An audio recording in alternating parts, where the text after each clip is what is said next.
Samantala, sentro sa pagpupulong ng Civil Service and Professional Regulation Committee ang mga panukalang batas na layong gawing mas equitable, efficient at responsive ang serbisyong publiko ng gobyerno. Si Faith Santiago, una sa balita.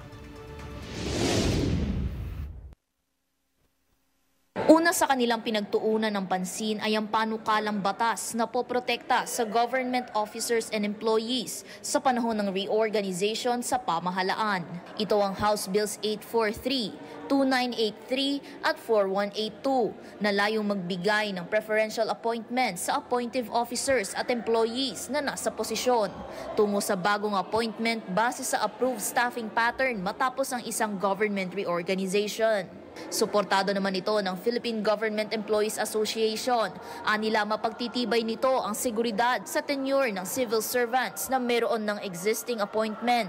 Gayon din ang pagbibigay galang sa serbisyong ibinabahagi sa panahong merong reorganization. Mabilisan naman itong lumusot sa komite dahil isinulong na ito at pinasa na rin noong 19th Congress. Samantala, tinalakay din ang House Bills 4068 at 5735 na layong i-institutionalize at i-enhance ang Skill Certificate Equivalency Program ng Civil Service Commission at TESDA. Sang-ayon naman ang TESDA sa pagpasa ng mga panukala, gayon din ang pagkonsidera sa ilang rekomendasyon. Ibinahagi rin ng TESDA na patuloy ang kanilang pakikipagpulong sa CSC, gayon din nakapag-draft na sila ng Joint Memorandum Circular na nakaayon sa mga panukalang batas na inihain. Kaisa din ang PIGEA sa panukala kasabay ng pagbibigay diin sa realidad na kinakaharap ng civil service sa bansa.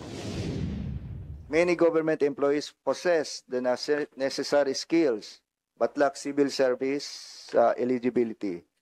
This law will provide them a fair opportunity for promotion and security of tenure based on their proven skills and competitiveness. Nauuna sa mga balitang totoo at laging bago. Faith Santiago, alauna sa balita, Congress TV.